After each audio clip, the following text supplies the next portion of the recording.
It is 4:17 a.m. in the Upper Diamond District of Oakland. The fog is thick, the street is silent, and every house looks asleep. Then a slow line of armored trucks rolls out of the dark. Inside the lead vehicle, FBI and DEA agents sit in total silence. No one talks, no one moves. They all wait for one radio signal, the one word that will launch the entire operation. When the first door blows, the quiet block erupts. A flashbang lights up the street like a camera flash. Agents push through the smoke with rifles up, boots hitting the floor fast and hard. A calm neighborhood turns into a battlefield in less than a second. One team clears the hallway. Another team pulls suspects out of a back room. A third team calls out, "Laptop secured," and carries a glowing screen toward the entryway. But something is off. The agents feel it. The raid was supposed to hit a small street crew. Instead, they walk into a house wired like a command center. And inside that laptop is a file that will change everything they think they know about this case. What the agents found inside that laptop changed the meaning of the entire operation.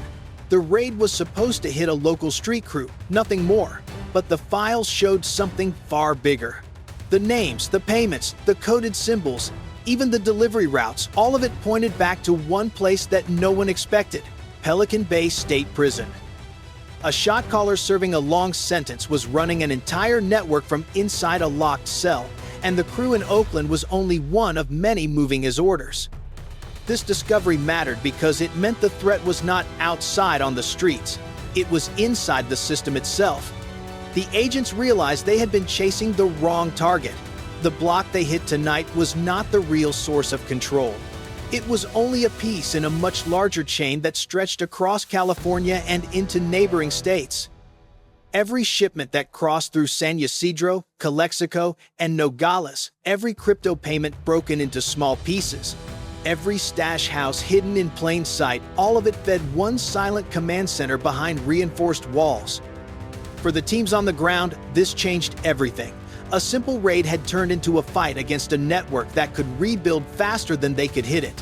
The men and women doing this job understood the stakes. They had lost operations before because suspects vanished hours before entry. Now they knew why. Someone with access had been leaking federal identifiers, warning the network in advance. What hit them next was the weight of what this meant. If a prison cell could control cross-state routes, and if someone inside the system was feeding that machine, the operation was no longer about drugs, it was about infiltration. It meant search warrants, task force plans, undercover identities. All of it could already be compromised. The agents looked at each other, not with fear, but with the cold clarity that comes when the battlefield suddenly gets bigger than anyone expected. And that raised the most dangerous question of all. If the leak was coming from inside the justice system, who could they trust? If you were standing with them in that moment, what would you think? Press 1 if you would push harder, or 9 if you would pull back and question everything. The moment the laptop unlocked and the first encrypted symbols appeared, the entire operation changed. What started as a clean sweep turned into a real-time chase for answers. Agents tightened their formation, clearing rooms with sharper focus. A tech agent connected a small decryptor, watching strange codes roll across the screen. Some of them looked familiar. They matched details from older cases that had collapsed without warning. At 4:18 a.m., another breach hit the block. A garage door was ripped open, revealing a cutting room filled with heat lamps, powder, scales, and cameras hidden inside porch lights. One agent whispered, "This is not street-level work." Across the street, a second team entered a narrow 2-story house, and gunfire erupted from upstairs. Bullets sparked off shields, and a propane tank exploded in the hallway, sending dust through the smoke. Even then, agents pushed forward, pulled 2 wounded suspects out alive, and cleared the entire building. Back in the first house, the tech unit kept working through the noise. The digital ledger grew into full rows of initials, locations, and broken up crypto payments. An analyst leaned over the screen and froze. One repeated symbol wasn't gang code. It was an internal identification marker used by the California Department of Justice. That code should never leave a protected server. Yet it was here, inside a gang ledger on a cheap laptop. The radio tone shifted instantly. Supervisors ordered phones off, only voice communication. One senior agent said quietly, "We have a leak. Trust only your team." Those words cut through the room. A leak meant suspects were being warned. It meant every failed raid from the past year finally had an explanation. A drone above the area picked up 3 heat signatures moving across backyards. Agents closed in fast. One suspect tried to hide behind a fence. Another crawled under a deck with gloves on and a folded prayer card. Inside the card were coded notes that matched the ledger. For the first time, the structure became clear. This was not a loose crew. This was a command chain sending orders from inside a prison cell. Every stash house, every courier, every payment was part of something bigger, something designed to survive raids and rebuild overnight. The agents knew they were no longer fighting the people in the houses. They were fighting the system behind them. If you were standing in that fog, hearing the radio go quiet, would you push deeper or hold the line? Press 1 to move in, or 9 to hold position. The moment the leak became clear, the entire operation shifted. The fog felt heavier, the radios quieter, as if the block itself was holding still. Teams tightened their timing, hitting each target with sharper coordination. Armored trucks sealed escape routes while a drone swept rooftops and alleys, tagging heat signatures in real time. On Fruitvale Avenue, agents breached a house disguised as a charity center. Crates labeled as donations hid vacuum-sealed meth, cocaine, cash, and several hard drives, backup copies of the encrypted logs from earlier. They planned for this, a supervisor muttered. They expected data loss. This network didn't break, it adapted. 2 blocks away, another team found a whiteboard filled with letters and numbers. DEA intel confirmed the codes matched license plates and delivery points across Oakland. It was an operations map. Nearby, a small religious calendar had 2 dates circled: visitation days at Pelican Bay. Someone was using ordinary visitors to move messages out of the prison. Just as teams felt momentum, tension spiked. A van at the perimeter suddenly accelerated toward a SWAT checkpoint. Agents issued warnings, but it kept coming, ramming a patrol vehicle. 3 men jumped out with AR-style rifles. Shots cracked through the fog. Sparks splashed off metal. Agents returned controlled fire, disabling the engine and forcing surrender. Their phones all used the same encrypted platform linked to the laptop. Inside the command post, analysts watched the digital map fill with connections. Every drive, ledger, and message pointed to one source inside the prison. This wasn't a corner crew. It was a structure designed to survive pressure, absorb hits, and rebuild. Agents now understood the scale. They weren't fighting a street-level operation. They were hitting a system with inside access, one that stayed ahead by leaking federal identifiers and warning crews before raids. The deeper they pushed, the clearer it became. The system had eyes everywhere. With fog closing in and risks rising, the teams had only one option: push harder and break through before the network could shift again. Every second mattered. The command source could wipe drives, redirect crews, or trigger escapes. The agents felt it, the sense of racing a mind 3 steps ahead. One wrong move, and the entire operation could collapse in their hands. Inside one of the final target houses, agents forced open a narrow, locked room that looked like a simple storage closet. But the moment the door swung open, they froze. A full server rack filled the space from floor to ceiling, glowing blue. Fans hummed. Cables ran like veins across the floor, far too advanced for a small community center. A tech agent linked his gear.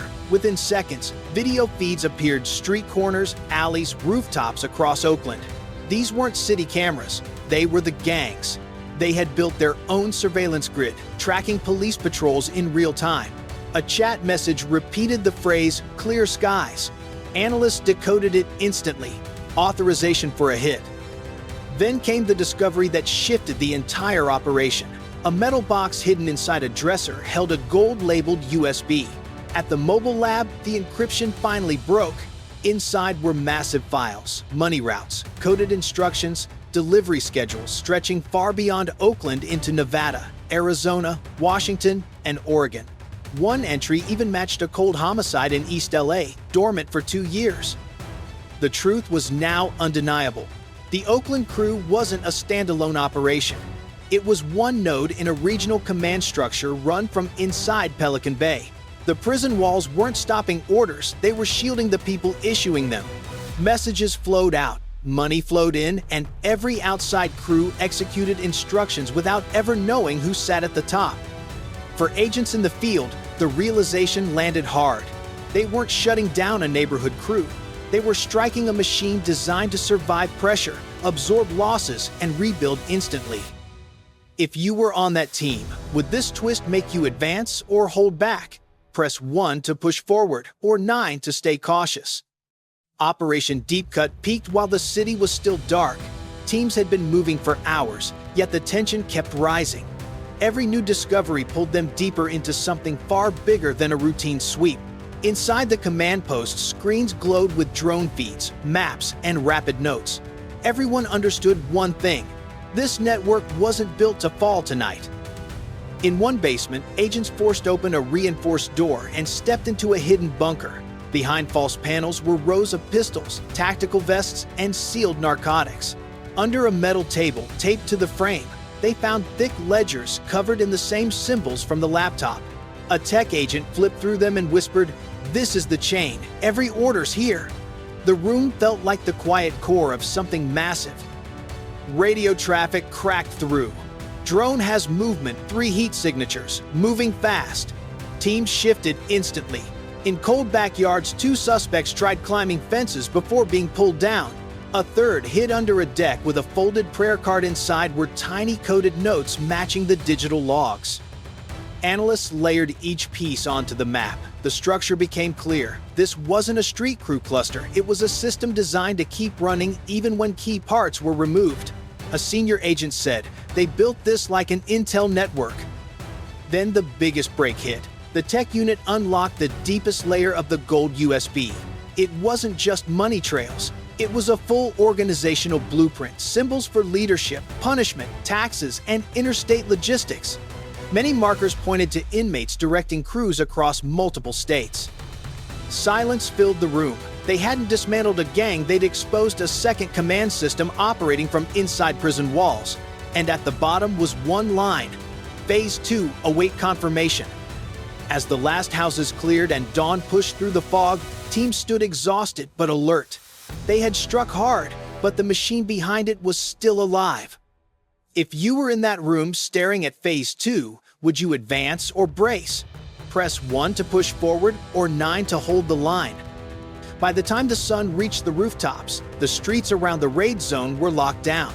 6 blocks were secured, 9 suspects were in custody, and trucks hauled out boxes of narcotics, cash, servers, and coded ledgers.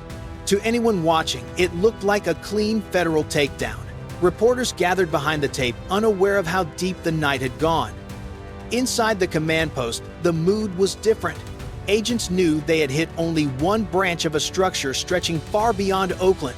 The gold USB confirmed it. This wasn't a local crew running small drops. It was a network tied to prison leaders who controlled money flow, routes, and enforcement with discipline most street crews couldn't match.